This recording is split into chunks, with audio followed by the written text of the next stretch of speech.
Hi everyone. Today we are starting new chapter 7th class semi English in science book. The new chapter name is The Living World. The Living World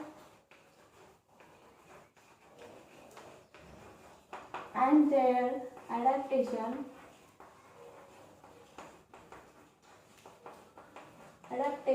and classification.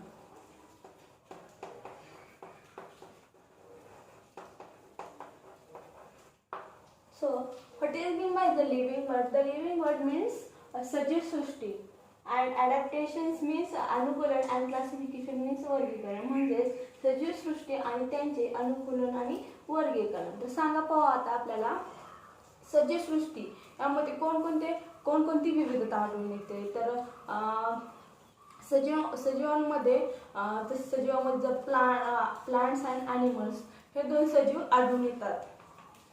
तर वनस्पतीमधील विविधता तुम्हाला माहित आहे का? वनस्पती ह्या कशा कोणकोणत्या प्रकारच्या असतात? तर काही वनस्पती ह्या पृथ्वीवर अनेक प्रकारच्या वनस्पती आहेत.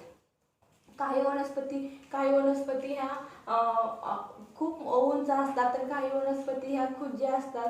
काही वनस्पती ह्या वेगवेगळ्या रंगांच्या फुलांच्या असतात. काही वनस्पती ह्या वेगवेगळ्या फळांच्या वनस्पती असतात. काही वनस्पती अत्यंत लहान असतात, तर काही वनस्पती ह्या खूप उंच प्रमाणावर असतात. काही वनस्पती पाण्यात राहतात, तर काही वनस्पती ह्या जमिनीवर राहतात. तर काही वनस्पती फक्त ह्या हिम प्रदेशात म्हणजे बर्फाळ प्रदेशात आढळून येतात. व विविध प्रकारच्या वनस्पती तसेच औषधी वनस्पती, विषारी वनस्पती ह्या वनस्पती ह्या जंगलात आढळून येतात. वनस्पतीमध्ये वेगवेगळे प्रकार झाडे, झुडपे, रोपटे, वेली इत्यादी प्रकार आपल्याला वनस्पतीमध्ये आढळून येतात. त्याचप्रमाणे प्राण्यांमध्ये सुद्धा आहे. प्राणी ही एकपेशीय किंवा बहुपेशीय असतात. तर काही प्राणी हे पृष्ठवंशीय आणि अपृष्ठवंशीय. पृष्ठवंशीय म्हणजे वर्टिब्रेट्स आणि अपृष्ठवंशीय म्हणजे इनवर्टिब्रेट. आपल्याला पृथ्वीवर अनेक विविध प्रकारचे प्राणी आढळून येतात. आता आपल्याला प्राण्यापैकी काय माहित असणार आहे? हत्ती, वाघ, सिंह, कुत्रा, मांजर इत्यादी प्राणी आढळून येतात. पण काही प्राणी असे असतात की हे टेरेस्ट्रियल म्हणजे जमिनीवर आढळणारे प्राणी असतात. काही प्राणी हे हवेत राहणारे असतात. काही प्राणी हे उभयचर असतात. म्हणजे की जे प्राणी जमिनीवर राहतात परंतु त्याचं प्रजोत्पादन वगैरे असते ना ते पाण्यात होतं. म्हणजे फॉर एक्झाम्पल बेडूक किंवा पाणसरडा इट्सेट्रा. आता आपण बघणार आहोत the living world, adaptation and classification. तर आपण प्रॉपरली बघूया. A great variety of plants is found on the earth. Some plants have colorful flowers. तर ह्या पृथ्वीवर आपल्याला अनेक प्रकारच्या वनस्पती आढळतात. त्यापैकी काही वनस्पती ह्या विविध रंगांच्या फुलांच्या असतात. Some plants grow in water, whereas some are to be found in deserts which have a scarcity of water. काही वनस्पती ह्या पाण्यात आढळून येतात, तर काही वनस्पती ह्या जिथे स्कॅर्सिटी म्हणजे पाण्याची कमतरता म्हणजेच वाळवंटी प्रदेशात आढळून येतात. Some plants are found only snowy. तर काही वनस्पती हिम प्रदेशात म्हणजे जिथे बर्फवृष्टी होते तिथे आढळून येतात. Some plants cannot be seen without a microscope, whereas some are large. काही वनस्पती अशा असतात की ज्या सूक्ष्मदर्शकाशिवाय दिसत नाही आणि काही वनस्पती अत्यंत मोठ्या आकाराच्या असतात. Like plants animals to show diversity. त्याचप्रमाणे वनस्पतीप्रमाणेच प्राण्यांचेही आहे. Somes are unicellular, others are multicellular. काही प्राणी हे एकपेशीय असतात, तर काही प्राणी हे बहुपेशीय असतात म्हणजे अनेक पेशींचे असतात. Some are vertebrates, whereas others are invertebrates. काही प्राणी मगाशी सांगितल्याप्रमाणे वर्टिब्रेट्स म्हणजे पृष्ठवंशीय आणि इनवर्टिब्रेट्स म्हणजे अपृष्ठवंशीय असतात. The world is full of variety of animals. जमिनीवर वेगवेगळ्या प्रकारचे प्राणी आहेत. Like aquatic animal, terrestrial animal, amphibian, reptilian, aerial etcetera. म्हणजेच पाण्यात राहणारे प्राणी. टेरेस्ट्रियल म्हणजे जमिनीवर राहणारे प्राणी अँफिबियन म्हणजेच उभयचर प्राणी, रेप्टेलियन म्हणजे सरपटणारे प्राणी, एरियल म्हणजे हवेत राहणारे प्राणी, म्हणजे एरियल म्हणजे त्यामध्ये पक्ष्यांचा समावेश होतो. This observation gives rise to the question, how did this great diversity come into? एवढं सगळं निरीक्षण केल्यानंतर आपल्याला साहजिकच प्रश्न पडेल की सजीवांमध्ये एवढी विविधता कशामुळे निर्माण झाली असेल. Can anyone tell me, are the plants and animals from Kashmir and Rajasthan of the same type? Can you elaborate on any differences between two? तर सांगा पाहू, जे जे जे प्राणी काश्मीरमध्ये आढळतात ते प्राणी राजस्थानमध्ये का आढळू शकत नाहीत? कोण फरक सांगू शकेल का? So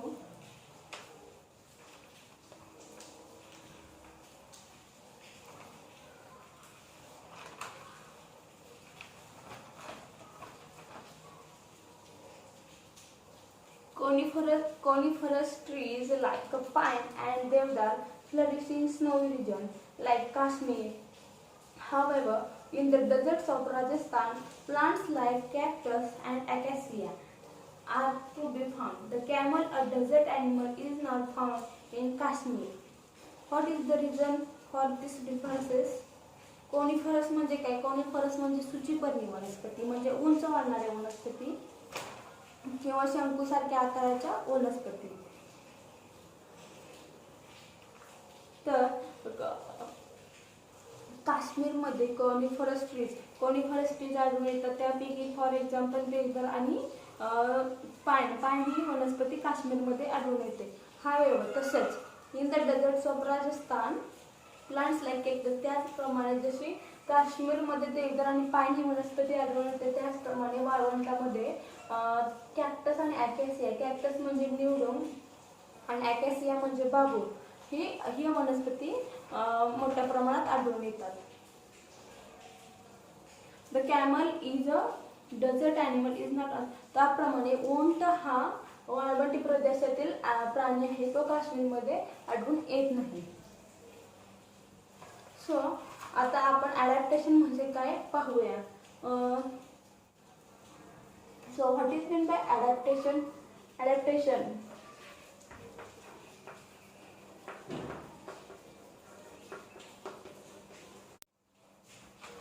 Adaptation means gradual changes occur in the body parts and also in the behavior of organisms which help them to adjust to their surroundings.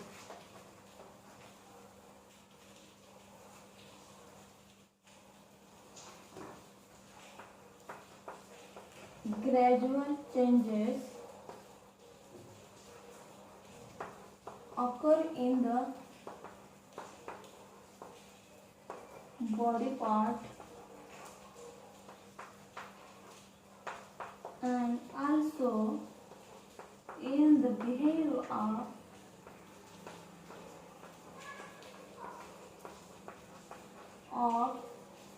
organism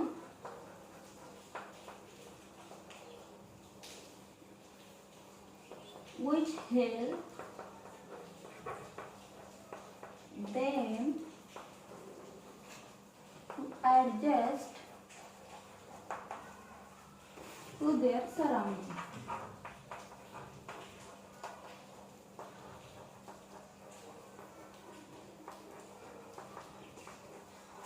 Is called as adaptation. तर आपल्याला काय सांगता येईल? मराठीमध्ये आपल्याला एक कसं सांगता येईल? तर जो सजीव किंवा जो प्राणी ज्या परिस्थितीत राहतो त्या परिस्थितीशी मिळतं करून घेण्यासाठी त्या प्राण्याच्या शरीराच्या अवयवामध्ये किंवा त्याच्या जीवन जगण्याच्या शैलीमध्ये जे काळानुसार बदल घडून येतात त्याला अडॅप्टेशन किंवा अनुकूलन असे म्हणतात. 5 types of adaptation in the plants. First, adaptation in aquatic plants. First type,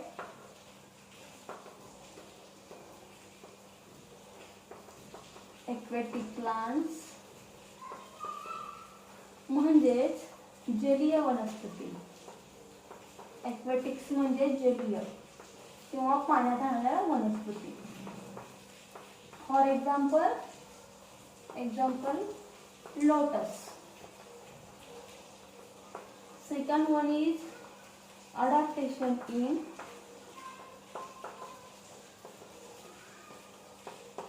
adaptation in desert plants.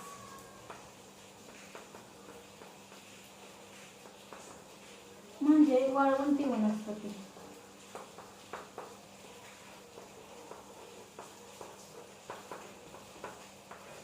For example cactus and acacia. Third one is adaptation in snowy region plants. म्हणजे हिम प्रदेशातील वनस्पती.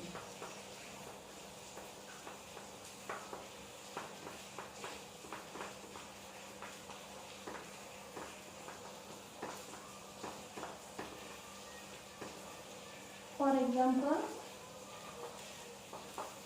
देवदार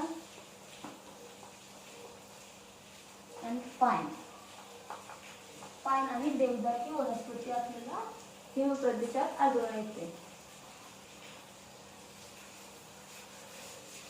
So next type is fourth type, adaptation in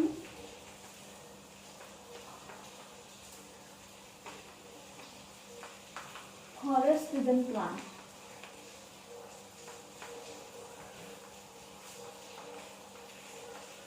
म्हणजे जंगलात आढळून येणाऱ्या वनस्पती, जंगली वनस्पती.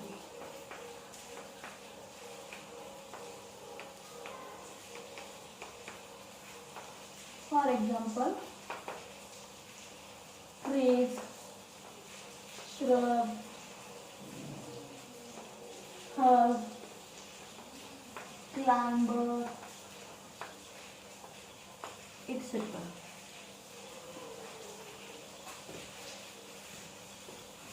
And fifth type, adaptation in grassland plants.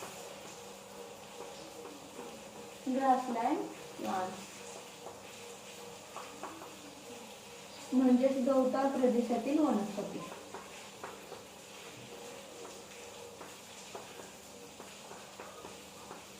गवताळ प्रदेशातील वनस्पती.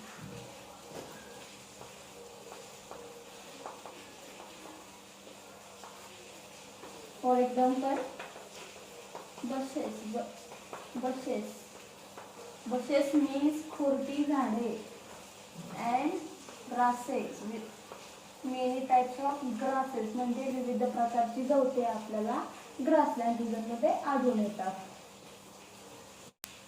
We are started about first type, adaptation in aquatic plants.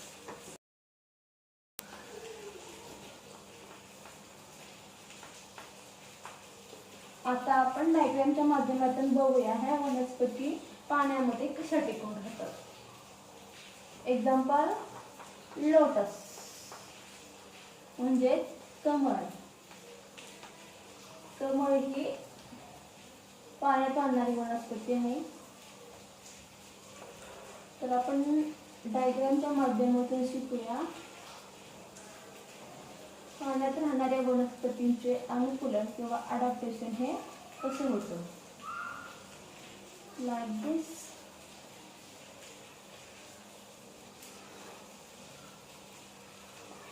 Like flower,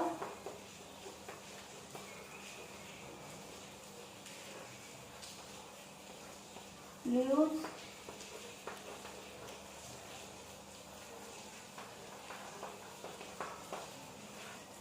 stem and root.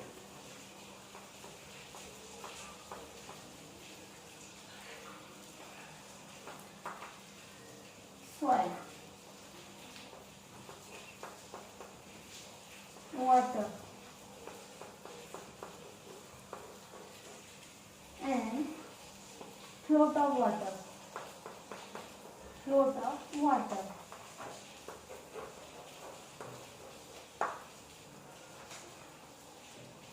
समजलं का? आता आपण बघूया adaptation in aquatic plants.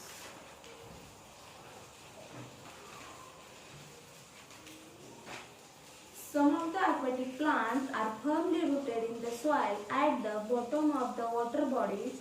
Their stems are submerged while leaves and flowers float on the surface. However, some plants are entirely afloat. Their roots are not anchored in soil. तर काही वनस्पती पाण्यात वाढणाऱ्या वनस्पतीपैकी काही वनस्पती असे असतात ते काही वनस्पतींची मुळे पाण्यामध्ये खोलवर रुतलेली असतात आणि त्यांचे जे देठ असते देठ ते पाण्यामध्ये तरंगत असते किंवा ते पूर्णपणे खाली बुडालेले असते. while leaves and flowers float on the surface. आणि त्या वनस्पतींचे फ्लावर्स किंवा फ्लावर्स आणि लिव्स म्हणजे फुलं आणि त्याची पाने ही पाण्याच्या प्रवाहावर तरंगत असतात. However, some plants are entirely afloat. त्याचप्रमाणे पाण्यात अशा काही वनस्पती असतात की ज्या मुळासकट पाण्यावर तरंगत असतात. त्यांची मुळे ही मातीत रुतून राहिलेली नसतात. The surface of leaves and stems of many aquatic plants are covered with waxy layer. त्याचपैकी काही पाण्यात वाढणाऱ्या वनस्पतीपैकी काही वनस्पतींच्या पानावर किंवा त्याच्या खोडावर मेणासारखा जाडसर थर असतो. Leaves of some aquatic plants are thin and slender like a ribbon. तसेच त्याचप्रमाणे पाण्यात वाढणाऱ्या वनस्पतींची पाने ही स्लेंडर म्हणजे अरुंद किंवा रिबन सारखी असतात. This shape helps them to withstand fast currents of water. त्या पानांच्या आकारामुळे ज्यावेळेस पाण्याचा मोठ्या प्रमाणात प्रवाह येतो त्यावेळेस ती रिबन सारखी असणारी पाने त्या झाडाला किंवा त्या वनस्पतीला पाण्यावर तरंगण्यासाठी उपयोगी पडतात. त्याचप्रमाणे air spaces in stems and petioles of aquatic plants are useful for floating in water. त्याचप्रमाणे त्या झाडाच्या देठात पाण्याच्या देठातील किंवा खोडामधील जी हवेची पोकळी आहे ती येणाऱ्या मोठ्या पाण्याच्या प्रवाहावर त्या झाडाला पाण्यात तग धरून राहण्यासाठी किंवा उभे राहण्यासाठी मदत करते किंवा तरंगण्यासाठी मदत करते. समजलं adaptation in aquatic plants. Adaptation in desert plants म्हणजे वाळवंटी वनस्पती. सांगा बरं डेझर्ट प्लांट्स म्हणजे कोणकोणत्या वनस्पती. फॉर एक्झाम्पल कॅक्टस अँड अकॅसिया म्हणजेच बांबू आणि कॅक्टस म्हणजे निवडुंग. तर आता हे पण आपण डायग्रामच्या माध्यमातून बघूया की डेझर्ट मध्ये वनस्पतींचे अडॅप्टेशन हे कशा प्रकारे होतं. फॉर एक्झाम्पल घेऊया आपण cactus. Like this diagram. Cactus small or needle like leaves or thorns. Thorns means काटे. Stem or this type cactus.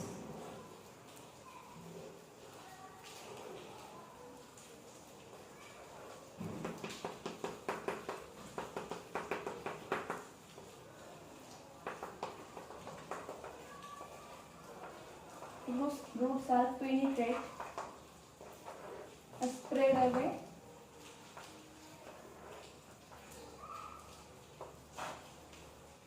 This type plants are found in desert region like cactus. तर आता बघूया आपण cactusचे description. Desert plants are either leafless or their lizards small like needles or have been modified into thorns. आपण बघितल्याप्रमाणे desert plants are either leafless. वाळवंटी ज्या वनस्पती असतात त्यांना पानं नसतात किंवा ती छोटी छोटी पाने असतात किंवा त्याचं मॉडिफिकेशन हे काट्यात झालेलं असतं. दिस light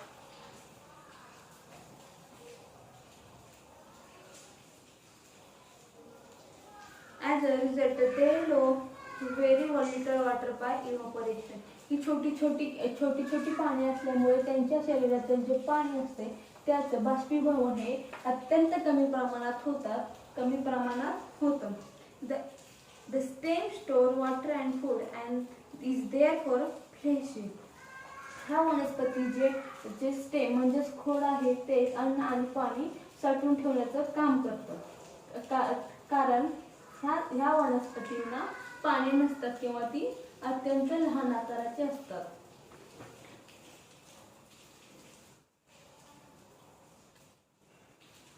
The stems are green as they perform photosynthesis in the absence of leaves. तर ह्या वनस्पती प्रकाश संश्लेषणाचं काम हे शक्यतो झाडाची पाने करतात, पण ह्या वनस्पतींना पाणी नसल्यामुळे हे प्रकाश संश्लेषणाचे कार्य हे स्टेम म्हणजेच ह्या वनस्पतीचं खोड करतं. म्हणून ह्या वनस्पतीची खोड फ्लेशी म्हणजे ग्रीन दिसून येतात व हेच प्रकाश संश्लेषणाचं काम ह्या कॅक्टसचे खोड करतात.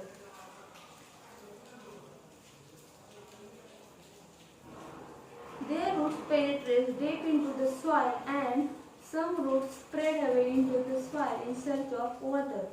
There is a thick layer of waxy substance on the stem of this plant too. त्याचप्रमाणे ह्या वनस्पतीची मुळे ही पेनिट्रेट असतात. पेनिट्रेट म्हणजे आत घुसणे, जमिनीत खोलवर घुसणे किंवा स्प्रेड अवे जमिनीवर सर्वत्र पसरणे. ह्या वनस्पतींची मुळे एकतर जमीन आतपर्यंत खोलवर जातात किंवा जमिनीवर सर्वत्र पसरतात, कारण त्यांना पाण्याचा शोध घ्यायचा असतो किंवा पाण्याच्या आवश्यकतेसाठी ते जमिनीत आत खोलवर शिरलेले असतात.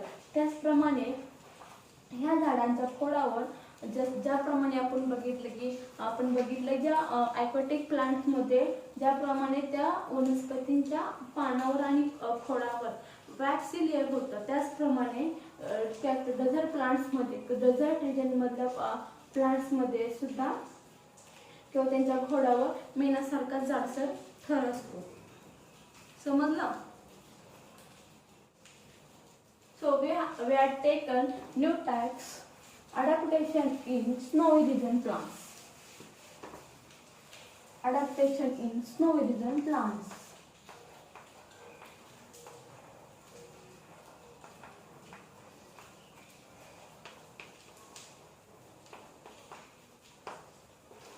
म्हणजेच हिमप्रदेशातील वनस्पती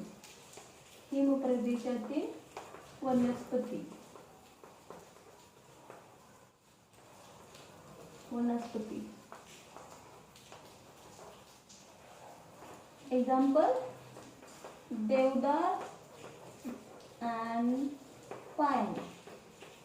तर आता ह्या रिजन मध्ये कशा प्रकारच्या वनस्पती आढळून येतात? आता आपण बघूया या रिजन मध्ये कोणत्या प्रकारच्या वनस्पती आढळून येतात.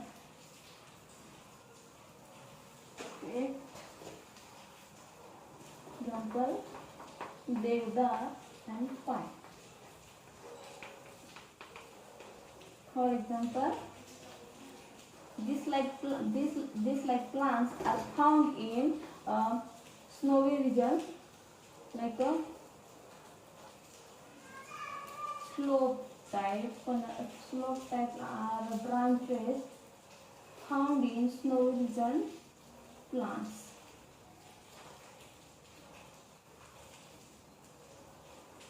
Like these plants found in snowy regions. Thick bark म्हणजे जाडसर बुंदा त्या वनस्पतींना असतो.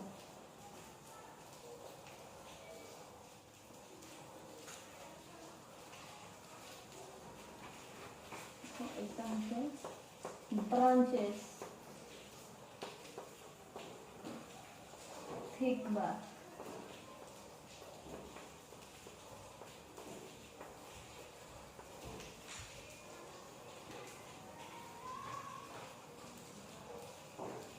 Plants of snowy regions mainly include coniferous and like deodar and pine. हिम प्रदेशात मेनली दोन वनस्पती जास्त प्रमाणात आढळतात. त्यामध्ये देवदार आणि पाईन ही वनस्पती मोठ्या प्रमाणात आढळते. These trees are conical in shape due to their sloping branches. तर त्या वनस्पती ह्या कोनिकल शेपच्या असतात. कोनिकल शेप म्हणजे शंकू, त्यांचा शंकूसारखा आकार असतो आणि त्याला स्लोपिंग ब्रांचेस म्हणजे स्लोप सारखे खाली खाली खाली येणाऱ्या ब्रांचेस असतात. In the heavy snowfall and extreme cold in this region, therefore conical shape prevents the snow accumulating on the tree and the thick bark helps the tree to withstand the cold. कारण हिमप्रदेश हे खूप मोठे थंड हवेचे ठिकाण आहे किंवा तिथे हेवी म्हणजे खूप मोठ्या प्रमाणात बर्फवृष्टी होते.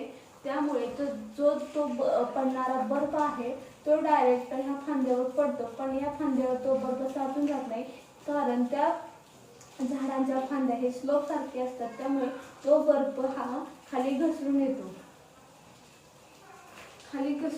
त्यासाठी या स्लोपिंग ब्रांचेस त्या झाडांना तिथे उभे राहण्यासाठी खूप मदत करतात.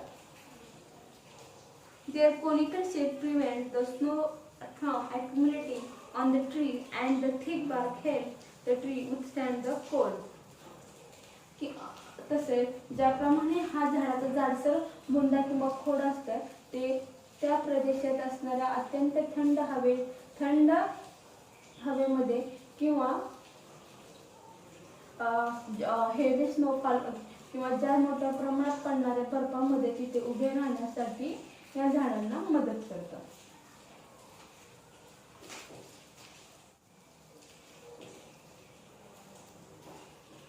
So now we have take new point so have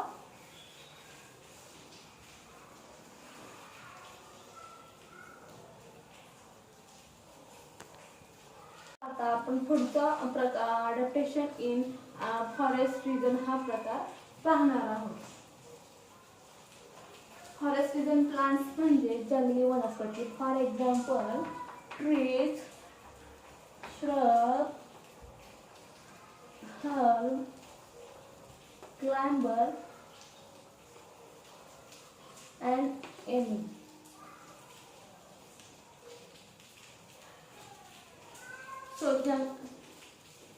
तर आता आपण पाहणार आहोत adaptation in forest region plants म्हणजे जंगली वनस्पती. तर जंगलात कोणकोणत्या प्रकारच्या वनस्पती आढळतात? तर जंगलामध्ये ट्रीज झाडे, झुडपे, हर्ब म्हणजे औषधी वनस्पती, क्लाइंबर म्हणजे वेली, त्याचप्रमाणे पॉयझनस प्लांट म्हणजे विषारी वनस्पती सुद्धा आपल्याला फॉरेस्ट रिजन मध्ये आढळून येतात. इथे खूप प्रमाणात वेगवेगळ्या प्रकारच्या वनस्पती असतात. त्यापैकी काही वनस्पती अत्यंत उंच असतात. त्याचप्रमाणे जे क्लाइंबर असते ते क्लाइंबर उंच वनस्पतींचा आधार घेऊन तेही उंच वाढत गेलेलं असतं.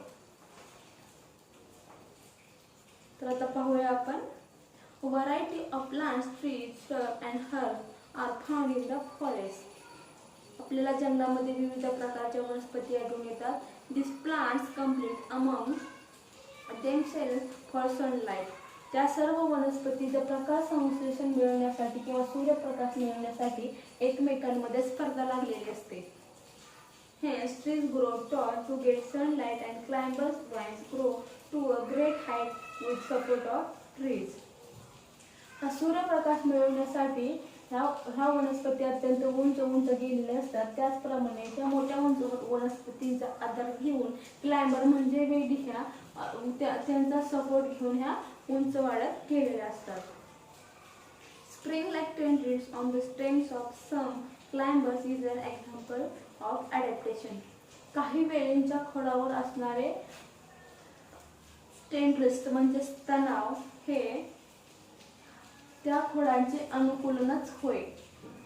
तर ज्या ह्या वनस्पती असतील ह्यांच्या खोडावर जे टेंड्रिल आढळून येतं हे अनुकूलनाचं सगळ्यात चांगलं उदाहरण आहे किंवा हे एक प्रकारचं खोडांचं अनुकूलनच आहे.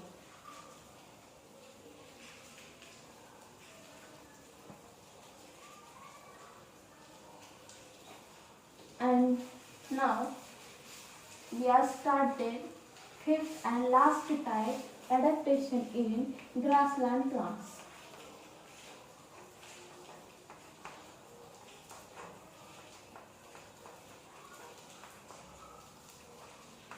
म्हणजेच गवताळ प्रदेशातील वनस्पती. गवताळ प्रदेशातील वनस्पती.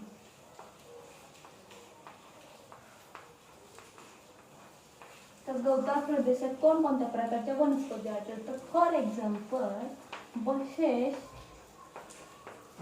and types of grasses are found in grassland region.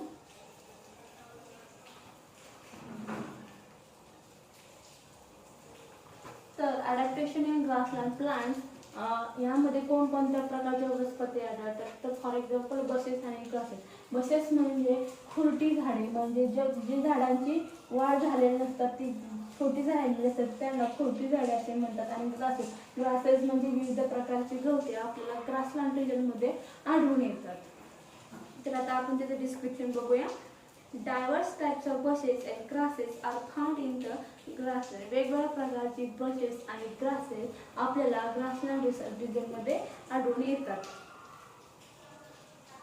Fibrous roots of grasses prevent soil erosion. Grassland रिजनमध्ये आढळणाऱ्या ज्या गवते असतात त्यांचे जे रूट असतात, त्यांची जी मुळे असतात, त्यांची ती मुळे असतात ती फायब्रस म्हणजे तंतुमय प्रकारचे असतात. त्यामुळे त्यांची आपल्याला जमिनीची धूप थांबवून ठेवण्यासाठी खूप मोठ्या प्रमाणात मदत होते. त्याचप्रमाणे forest in the equatorial region are dead. त्याचप्रमाणे आपला जो जगाचा भाग आहे किंवा पृथ्वीचा विषुववृत्तीय भाग आहे तिथे आपल्याला खूप मोठ्या प्रमाणात जंगले आढळून येतात. Animals like tiger, elephants and deer can remain hidden in these grasses. त्या जंगलात आपल्याला विविध प्रकारचे प्राणी आढळून येतात. For example lion, tiger, elephant, deer etcetera. हत्ती, वाघ, हरणे, सिंह इत्यादी प्राणी आपल्याला या जंगलामध्ये आढळून येतात. However, grasses in cold region are very short. Animals like that rabbit are found in such grasses. त्याचप्रमाणे जे ग्रासलँड प्लांट्स जिथे थंड हवेचे ठिकाण आहे तेथील जे गवते आहेत ते अत्यंत छोट्या प्रकारचे असतात. त्या छोटे प्रकारचे असतात त्यामुळे तिथे आपल्याला सस्यासारखे प्राणी आढळून येतात. Vast meadows are found in hilly areas as well as plains. त्याचप्रमाणे आपल्या तिथं ग्रासलँड रिजनमध्ये काही पठारी प्रदेश किंवा सपाट प्रदेश असतात.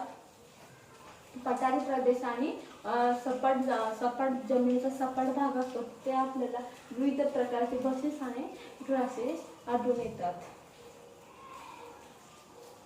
So we are stop